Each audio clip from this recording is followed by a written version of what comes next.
Hi friends, ఈ మధ్యకాలంలో నేను బాగా వింటున్న సినిమా పేరు ఏంటి తెలుసా? మహారాజా మహారాజా మహారాజా.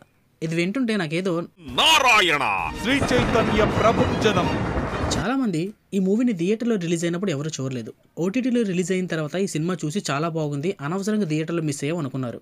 ఈ సినిమా 1కి 10 సార్లు చూసి ఇందులో ఉన్న డీటెయిల్స్ అన్ని పాయింట్ టు పాయింట్ స్క్రిప్ట్ నేను రాసి ఈ వీడియో చేస్తున్నాను. సో ఈ వీడియో మీరు ఎక్కడ మిస్ అవ్వకుండా లాస్ట్ వరకు చూడండి. చూసిన తర్వాత మీరే షాక్ అవుతారు, ఏంటి ఇన్ని పాయింట్స్ ఉన్నాయని. మరి ఇంకెందుకు లేటు, ఈ వీడియో స్టార్ట్ చేసేద్దాం. ఫస్ట్ వీళ్ళ పేర్ల దగ్గర నుంచి వెళ్దాం. ఈ సినిమాలో మీరు గమనిస్తే హీరో పేరు మహారాజా, కానీ చేస్తున్న పని బార్బర్. హీరో పోలీస్ స్టేషన్కి కంప్లైంట్ అవ్వడానికి వెళ్ళినప్పుడు ఇక్కడ ఒక దొంగ ఉంటాడు. ఈ దొంగ పేరు పోలీస్, కానీ ఇతను ఒక దొంగ. ఇది అందరు పోలీసులు ఒక పోలీస్ ఉన్నాడు చూసారు పొట్టిగా. ఈ పోలీస్ పేరు నల్లశివ, అంటే మంచి శివ అని. ఇతను ఒక రేపిస్ట్. పేరు చూస్తే మంచి శివ, చూస్తే మాత్రం రేపిస్ట్. ఇతను మెయిన్ విలన్. ఈ మెయిన్ విలన్ పేరు ఏమొచ్చి సెల్వన్. ఈ పేరుకి మీనింగ్ ధనం, సంపత్. అంటే ఈ పేరుకి ఆపోజిట్ గా చేస్తుంటాడు దొంగతనంలో. ఇక్కడ మనం చూసుకుంటే వాళ్ళ పేర్లు ఒకలా ఉంటే వాళ్ళు చేసే పనులు ఇంకొకలా ఉంటాయి. మహారాజా పేరున్నవాడు బార్బర్, పోలీస్ అనే పేరున్నవాడు దొంగ, మంచి శివ అని పేరున్నవాడు చెడ్డవాడు, సంపూర్ణుడు పేరున్నవాడు ఏమొచ్చి దోపిడీలు చేస్తుంటాడు. అయితే ఈ సినిమా కోసం చెప్పుకుంటే ప్రతి సినిమా స్టోరీ లాగానే ఈ సినిమా స్టోరీ కూడా ఉంటుంది. అంటే ఒక ఆబ్జెక్ట్ నుంచి సినిమా స్టోరీ మొదలవుతుంది. మహాలక్ష్మి అని చెత్త పెట్టి దగ్గర నుంచి సినిమా స్టోరీ అంతా రన్ అవుతూనే ఉంటుంది. తెలుగులో ఇలాంటి సినిమాలు మనకు చాలానే వచ్చాయి. ఇలాంటి ఆబ్జెక్ట్ మూవీస్ అయితే మనకి రాజమౌళి గారి సినిమాలు ఎక్కువ కనిపిస్తుంది. యమదొంగలో చూసుకుంటే ఈ హారం దగ్గర నుంచి సినిమా అంతా లాస్ట్ వరకు రన్ అవుతుంది. అలాగే స్వామినారా చూసుకుంటే వినాయకుడు బొమ్మ దగ్గర నుంచి లాస్ట్ వరకు రన్ అవుతుంది. అలానే ఈ మహారాజా మూవీలో కూడా మహాలక్ష్మి అనే ఈ చెత్తపుట్ట దగ్గర నుంచి స్టోరీ అంతా మొదలై మన క్యారెక్టర్స్ అన్ని రివీల్ అయ్యి విలన్ ఎలా చనిపోయాడు అనేది మనకి ఈ సినిమాలో లాస్ట్ కి తెలుస్తుంది. అలాగే ఈ సినిమాలో ఇంకొక ఆబ్జెక్ట్ ఉంది, అదే చైన్.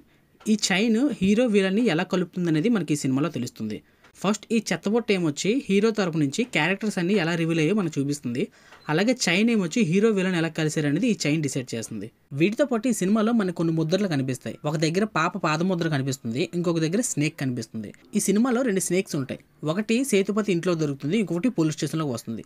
ఒకటి హీరో ఇంట్లోకి రావడం వల్ల ఆ టోల్ ప్లాజా రిసిప్ట్ చూస్తాడు. ఇంకొక స్నేక్ మనకి పోలీస్ స్టేషన్లో కనిపిస్తుంది. అయితే అది దాక్కుని ఉంటుంది. అంటే దీని అర్థం ఇంకొక దొంగ ఆ పోలీస్ స్టేషన్లో ఉన్నాడు, పోలీసే ఉన్నాడని మనకి సింబాలిక్ గా చూపించారు. పాదముద్రల కోసం మాట్లాడుకుంటే విలన్కి ఒక కూతురు పుడుతుంది. ఆ కూతురు పుట్టిన దగ్గర నుంచి విలన్ ఆ పాదాలను ముద్దు పెట్టుకుని ఆడిస్తున్నట్టు మనకి సినిమాలంతా కనిపిస్తుంది. విలన్ కూతురు బర్త్డే వచ్చినప్పుడు ఆ కూతురు పాదముద్ర లాంటి చైన్ చేయిస్తాడు. ఇంకొక సీన్ లో కూతురు ఎదుగుతున్న కొద్దీ మనకి సినిమాలో రన్నర్ కింద చూపిస్తారు. లాస్ట్ క్లైమాక్స్ లో విలన్ కూతురిని తెలియక ఆ ముద్దాడిన కూతురు పాదాలని విరగొట్టేస్తాడు. తన కూతురిని తెలియక విరగొట్టిన పాదాల మీదే ఆ తండ్రి లాస్ట్ కి పడిపోయి చనిపోతాడు. ఇంకొకటి, ఈ మూవీలో కొన్ని క్యారెక్టర్స్ ఉన్నాయి. ఈ క్యారెక్టర్స్ లో సడన్ గా వచ్చి సడన్ గా పోతాయి. అంటే ఈ స్టోరీకి ఈ క్యారెక్టర్స్ కి సంబంధం ఏంటనేది నేను ఒకసారి చెప్తాను చూడండి. కూతురు ప్రాణాపాయ స్థితిలో ఉన్నప్పుడు మహారాజా వెంటనే డాక్టర్ దగ్గర పట్టుకెళ్తాడు. మా కూతురిని అలాగనే బతికించండి అన్నప్పుడు డాక్టర్ కంప్లైంట్ ఏది ఇవ్వకుండా వెంటనే ఆపరేషన్ చేస్తాడు. డాక్టర్ వెంటనే కాపాడడానికి గల కారణం ఆ డాక్టర్ కి మహారాజా కొన్ని సంవత్సరాల నుంచి కటింగ్ చేస్తూనే ఉంటాడు. అందుకని అంత సన్నిహితంతో డాక్టర్ ఆపరేషన్ చేస్తాడు. ఇంకో సీన్ లో ఈ పోలీస్ అతను ఫస్ట్ మనకి చెడ్డగా కనిపిస్తాడు, తర్వాత హీరోకి హెల్ప్ చేస్తాడు. ఇలా హెల్ప్ చేయడానికి కారణం ఆ పోలీస్ అతనికి కూడా ఒక కూతురు ఉంటుంది. ఇది ఎక్కడ మనకు కనిపించదు. ఒక సీన్ లో వీళ్ళు మాట్లాడుకుంటుంటే బ్యాక్గ్రౌండ్ చూడండి, వాళ్ళు తల్లి కూతురు బండి మీద వెళ్తుంటారు.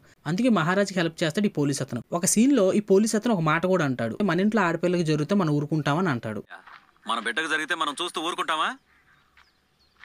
అయితే ఈ పోలీసు వాళ్ళకి నల్లశివ క్రిమినల్ అని ఎలా తెలుసు? ఒక సీన్ లో హీరో వెళ్లి విలన్స్ కి కొడుతున్నప్పుడు అక్కడ ధన అనే విలన్ ది ఫోన్ కిందన పడుతుంది. అయితే ఆ పోలీసులు ట్రాప్ చేయడానికి ఆ ఏరియాలోకి వెళ్తే అప్పటికి ఆ ఫోన్ రింగ్ అవుతుంది. ఆ ఫోన్ లో నల్లశివ అని పేరు వస్తుంది. అయితే వెంటనే ఆ పోలీసులు హాస్పిటల్కి వెళ్లి డాక్టర్ని అడుగుతారు ఏం జరిగిందని. ఆ డాక్టర్ మొత్తం ఎక్స్ప్లెయిన్ చేసి చెప్తారు. అందుకని ఈ పోలీసులు హీరోకి హెల్ప్ చేస్తారు. ఈ సినిమాలో ఇంకా మిగిలిన క్యారెక్టర్స్ హీరో ఇంకా విలన్, వీళ్ళిద్దరి కోసం చెప్పాలంటే ఫస్ట్ హీరో కోసం చెప్తాం. మన ఓపెనింగ్ సీన్ లో చూసుకుంటే హీరో ఇంటి ఎదురుగా వెళ్ళి ఒక షాప్ లో బొమ్మ కొంటుంటాడు. అప్పటికి ఒక అదుపు తప్పిన లారీ వచ్చి ఇంటిని ఢీకొంటుంది. ఆ ఇంట్లో ఉన్న వాళ్ళ వైఫ్ చనిపోతుంది.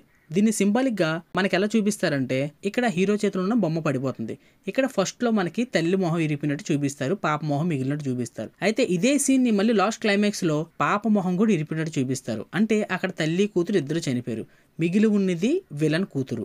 అంత యాక్సిడెంట్ అయిన విలన్ కూతురు బతకడానికి గల కారణం ఆ మహాలక్ష్మిని చెత్తపుట్ట పైనుంచి పడి క్లోజ్ చేస్తుంది. హీరో చెత్తపుట్ట పోయిందని పోలీస్ స్టేషన్కి వెళ్ళి కంప్లైంట్ ఇస్తాడు. అదంతా అబద్ధం. యాక్చువల్లీ అది చెత్తబుట్ట పోదు, హీరో దగ్గరే ఉంటుంది. ఏదైతే చిన్నప్పుడు మహాలక్ష్మి నా చెత్తబుట్ట ఆ పాపను కాపాడిందో అదే నమ్మకంతో హీరో లాస్ట్ క్లైమాక్స్ లో ఆ పాప పడుకునే మంచాన్ని కింద పెడతాడు. ఇంకా విలన్ కోసం మాట్లాడుకుంటే విలన్ తన సొంతంగా డబ్బులు సంపాదించకుండా ఒక ఇంట్లోకి వెళ్ళి చొరబడి తెచ్చిన వస్తువుల్ని వాళ్ళ కూతురికి ఇద్దామని చూస్తాడు. వాళ్ళ కూతురు అదేది వద్దనే అంటుంది. విలన్ తన కూతురు బర్త్డేకి చైన్ చేయిస్తాడు కదా, ఆ చైన్ తాను సంపాదించిన డబ్బు కాదు కాబట్టి ఆ చైన్ తన దగ్గర నుంచి విజయ్ సేతుపతి దగ్గరికి వెళ్తుంది. విజయ్ సేతుపతి ఆ సెల్వన్ కి ఇద్దామని ఇంటికి వస్తే అప్పటికి పోలీసులు అరెస్ట్ చేస్తారు. సరే వాళ్ళ వైఫ్ దగ్గరికి వెళ్ళి ఇద్దామంటే వాళ్ళ వైఫ్ వద్దనేస్తుంది. ఆ చైన్ కూతురేసుకోవడానికి సమయం దొరకదు. అది లాస్ట్ కి తిరిగి ఆ చైన్ ఆ విలన్ దగ్గరికే వెళ్తుంది. అయితే విలన్ ఒక సీన్ లో తన వైఫ్ చెప్తాడు, నా కూతురికి ఎటువంటి కష్టం లేకుండా చూస్తాను, తన పాదాల దగ్గరికి అంతా తెచ్చి పెడతాను అంటాడు. లాస్ట్ కి ఏం మిగిలిందో చూసారు కదా. అయితే లాస్ట్ కి ఇంకొక పోస్టర్ చూపిద్దాం అనుకుంటున్నారు. ఈ పోస్టర్ చూసారా? ఈ పోస్టర్ మీద ఈతలుగాసి ఒక గద్ద నించుంది.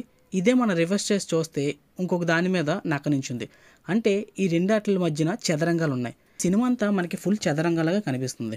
ఈ పోస్టర్ అర్థం గద్దేమొచ్చి హీరో, నక్కేమొచ్చి విలన్. నక్క స్వభావం ఎలాంటిదంటే నక్క ఎప్పుడు వేటాడడానికి ఒంటరిగా వెళ్దు, గుంపుగానే వెళ్తుంది. అందులో రాత్రిపూట్ల వేటాడడానికి వెళ్ళి మార్నింగ్ టైమ్స్ లో వాటి ఫ్యామిలీని ప్రొటెక్ట్ చేసుకుంటుంది. హీరోని గద్దతో ఎందుకు పోల్చారంటే గద్ద ఎప్పుడుగా సింగిల్ గానే వెళ్తుంది, వెళ్ళి పావుని చీల్చి చంపుకొని తింటుంది. ఇక్కడ పావులంటే వీళ్ళిద్దరు, ఎందుకంటే ఈ సినిమాలో 2 పావులు ఉన్నాయి కదా, వీళ్ళిద్దరి కింద చూపించారు. సో ఇది ఫ్రెండ్స్ ఈరోజు వీడియో. నేనైతే మీకు పాయింట్ డీటెయిల్స్ గా చెప్పాను అనుకుంటున్నాను. ఐ హోప్ ఈ వీడియో మీకు నచ్చింది అనుకుంటాను. నచ్చినట్టయితే ఒక లైక్ చేయండి, కంపల్సరీ లైక్ చేయండి, ఎందుకంటే మీరు నాకు ఇచ్చేది లైకే. అలాగే కొత్తగా ఎవరైనా మన వీడియో చూసినట్టయితే మన ఛానల్ని సబ్స్క్రైబ్ చేసుకోండి. Thank you for watching.